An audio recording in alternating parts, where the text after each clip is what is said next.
وَلَقَدْ يَسَّرْنَا الْقُرْآنَ لِلذِّكْرِ فَهَلْ مِن مُّدَّكِرٍ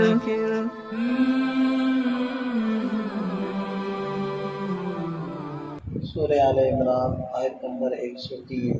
اعوذ باللہ من الشیطان الرجیم، بسم اللہ الرحمن الرحیم۔ واعتصموا بحبل اللہ جميعا ولا تفرقوا واذکروا نعمت اللہ علیکم اذ کنتم اعداء فألف بین قلوبکم فاصبحتم بنعمته اخوانا وكنتم على شفا حفرة من النار فأنقذكم منها كذلك يبين الله لكم آياته لعلكم تهتدون۔ باہم اتفاق اور اتحاد کا ایک طریقہ کل آیت نمبر 102 کے اندر گزرا، اور وہ تھا تقوی۔ یا ایھا الذین آمنوا اتقوا اللہ حق تقاتہ، اے ایمان والو اللہ سے ڈرو جیسے کہ اس سے ڈرنے کا حق ہے۔ اور دوسرا طریقہ باہم اتفاق اور اتحاد کا، وہ آج اس آیت مبارکہ کے اندر بیان ہو رہا ہے۔ لہذا ارشاد فرمایا واعتصموا بحبل اللہ جميعا۔ دیکھیں تمہیدی گفتگو میں یہ ذکر کرتا ہوں کہ دنیا کے اندر اس بات پر تو اتفاق ہے کہ اتحاد اور اتفاق ہونا چاہیے، اس کا فائدہ ہے، اور افتراق اور انتشار اور خلفشار کے نقصانات ہیں۔ اس نقطے پر تو پوری دنیا متفق ہے، لیکن وہ اتفاق ہو کیسے؟ ہر بندہ اتفاق کی دعوت تو دیتا ہے، لیکن اس کا نسخہ کہ وہ ہوگا کیسے یہ کوئی نہیں بتاتا۔ یہ کوئی بتاتا بھی ہے تو ہر ایک کے پاس اپنا پروگرام کہ جی میں ایسے سوچتا ہوں، اگر تم سب بھی ایسے سوچنے لگ جاؤ تو اتفاق ہو سکتا ہے۔ تو ہر قوم کے پاس اور ہر طبقے کے پاس اپنا ایک پروگرام ہے جو وہ دوسرے کے اوپر تھوپنے کے لیے تیار ہے، اور اس پروگرام کے مطابق وہ اتفاق اور اتحاد چاہتا ہے۔ لیکن قرآن کریم نے بھی اتفاق اور اتحاد کو اہمیت دی ہے، اور اس کا ذریعہ اور طریقہ ایک بتلایا ہے، اور وہ یہ ہے کہ واعتصموا بحبل اللہ جميعا، کہ سب کے سب مل کر اللہ کی رسی کو تھام لو۔ اب اللہ کی رسی سے مراد کیا ہے؟ اللہ کی رسی سے مراد قرآن ہے کہ قرآن کی شکل میں اللہ تعالیٰ نے جو احکامات، جو ضابطۂ حیات انسانوں کو، مسلمانوں کو دیا ہے، اگر سب قرآن پر عامل بن جائیں، قرآن کو اپنا رہبر و رہنما بنا لیں، قرآن کے دیے ہوئے اصولوں کو اپنا لیں، اور قرآن کے دیے ہوئے نظام کو نافذ کر لیں، تو خود بخود اتفاق ہو جائے گا۔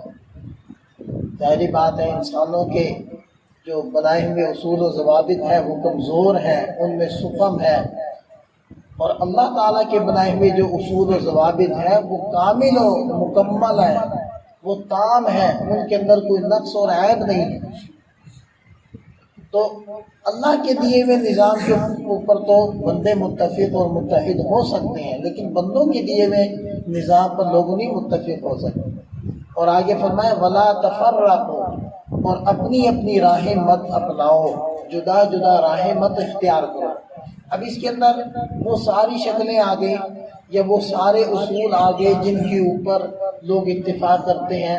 مثلا کچھ طبقے اس بات کے اوپر متحد ہوتے ہیں کہ جی اگر ہماری نسل والے لوگ ہوں گے، ہماری برادری کے ہوں گے تو ہم ان سے متفق اور متحد ہوں گے، جو دیگر برادریاں ہوں گے تو ہم ان کے ساتھ مل کر نہیں بیٹھیں گے۔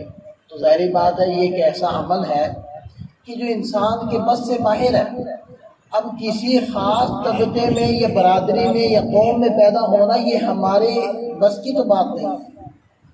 کسی نے کوئی درخواست دی تھی کہ میں راجپوت فیملی میں پیدا ہوں، میں ارائی فیملی میں پیدا ہوں، میں جٹ فیملی میں پیدا ہوں، یہ بغیر درخواست کہ اللہ تعالیٰ نے پیدا کیا، یقیناً اللہ تعالیٰ نے پیدا کیا۔ اسی طرح کچھ طبقے وہ علاقے کو بنیاد بناتے ہیں، کہ جی سرگودا کے لوگ ہوں گے تو ہم ان کے ساتھ متفق ہوں گے، فیصلہ آباد والوں سے، لاہور والوں سے ہمارا اتحاد نہیں ہو سکتا۔ تو ظاہری بات ہے سرگودا والوں نے کوئی درخواست نہیں دی تھی کہ اللہ ہمیں سرگودا میں پیدا کرنا، فیصلہ آباد میں پیدا نہ کرنا۔ تو یہ بھی انسانی اختیار سے باہر کی چیز ہے، یہ بھی کمزور بنیاد۔ اسی طرح لسان یعنی زبان کی بنیاد پر، اسی طرح رنگت کی بنیاد کے اوپر، اسی طرح زمانوں کی بنیاد کے اوپر، یہ ساری کمزور بنیادیں ہیں، ساری انسانوں کی گھڑی ہوئی بنیادیں ہیں۔ ان میں سے کوئی بھی چیز ایسی نہیں ہے کہ جو بنیاد بن سکے۔ تو ارشاد فرمایا کہ اللہ کی رسی کو یعنی اللہ کے دیے ہوئے نظام کے اوپر سب آ جاؤ اور اس کو تھام لو۔ یہ ایک ایسی بنیاد ہے جو ہر زمانے کا، ہر علاقے کا، ہر رنگت کا اور ہر برادری کا آدمی وہ اس کو اپنا سکتا ہے۔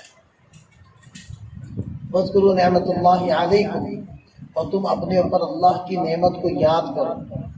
اصل میں سابقہ آیات میں یہ واقعہ بھی گزرا تھا کہ اوس اور خزرج جو اسلام سے پہلے باہم دشمن تھے، لڑائیاں چلتی تھیں، تو وہ اسلام کے آنے کے بعد باہم شیر و شکر ہو گئے، متفق متحد ہو گئے، ہم نوالا ہم پیالہ ہو گئے۔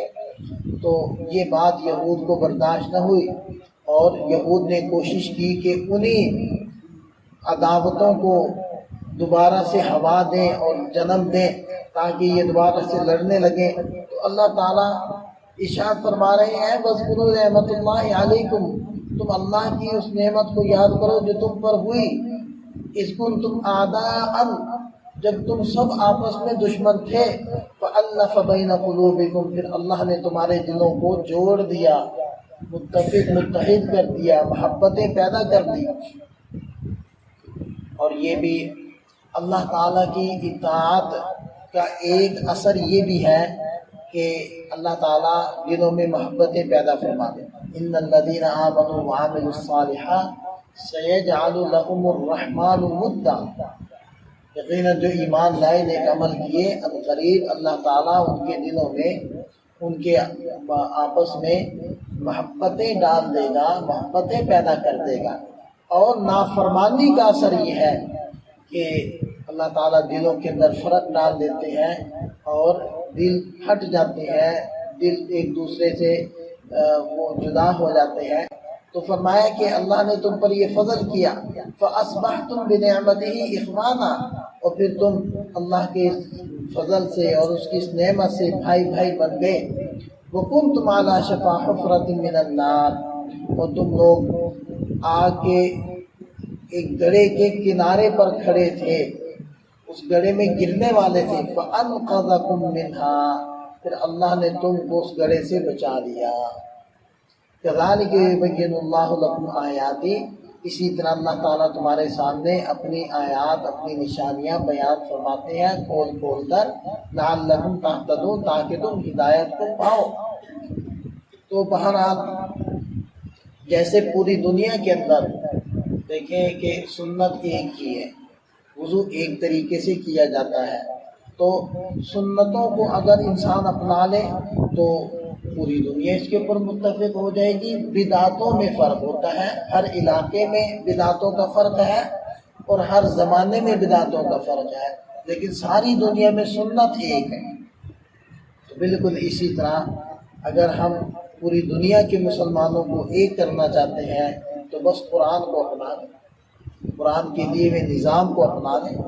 بقیہ فروعیات کے اندر رائے کے اختلاف کی بنا پر اختلاف ہو سکتا ہے، یہ ذی عقل اور ذی رائے کا اختلاف ہوتا ہے اور یہ رحمت کا باعث ہوتا ہے، اس سے کوئی مفر نہیں ہے۔ جہاں عقل والے ہوں گے کسی نہ کسی بات پر وہ ان کی رائے باہم مختلف ہوگی، لیکن اصول ایک جیسے ہوں گے۔ مثلا چند افراد مشورہ کر رہے ہیں کہ جی لاہور جانا ہے تو کیسے جائیں، تو ایک صاحب کہہ رہے ہیں کہ اپنی گاڑی کروا لیتے ہیں، اس میں چلتے ہیں، آسانی رہے گی۔ دوسرے کہہ رہے ہیں کہ نہیں، یہ بڑی بسیں چل رہی ہیں، وہ اپنی گاڑیوں کی طرح ہیں، کرایہ بھی کم ہے اور سہولت سے پہنچ جائیں گے۔